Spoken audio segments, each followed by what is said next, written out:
the Civic Council of Popular and Indigenous Organizations of Honduras. The leader, Berta Cáceres, was assassinated in March of this year.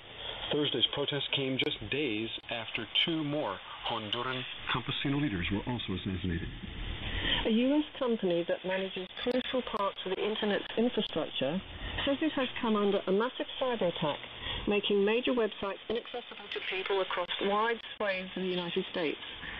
DIN, a company that acts as a switchboard for Internet traffic, says it began experiencing a so-called YouTube denial of service attack, or DDoS, early Friday morning, which extended throughout the rest of the day and into the evening.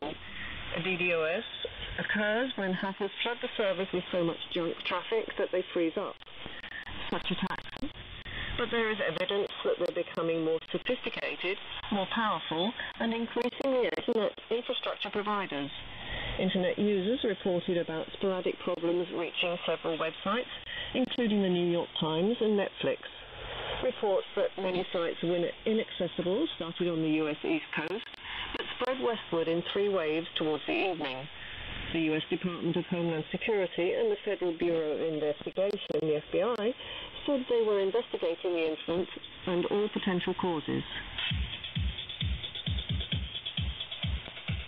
U.S. Republican presidential candidate Donald Trump has overtaken his Democratic rival Hillary Clinton in the last presidential debate, according to a new poll. According to Rasmussen survey released on Friday, 2 days after the fiery debate in Las Vegas on Wednesday, Trump led Clinton 43% to 41%. Following the two candidates were Libertarian nominee Gary Johnson with 5% and Green Party candidate Jill Stein 3%. The survey's findings were a significant development for the Trump campaign, which had been struggling to keep up with the former Secretary of State's growing support among voters prior to the last face-off.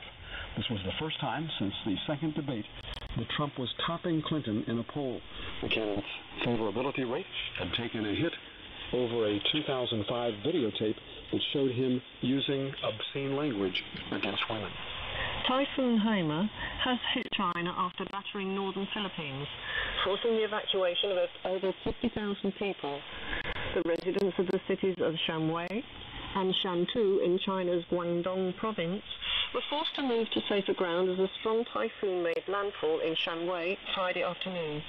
It packed sustained winds of up to 166 kilometers per hour before weakening to a tropical storm, according to local officials and media outlets, which reported no storm-related deaths as of Saturday. And those are some of the stories we're following for this Saturday here on Radio Havana, Cuba. Let's take a look once again at our headlines. The United States hold talks on disarmament and non-proliferation. Overall estimated damages from Hurricane Matthew exceeds $5 billion. Venezuela presents solidarity plan for hurricane-ravaged Haiti.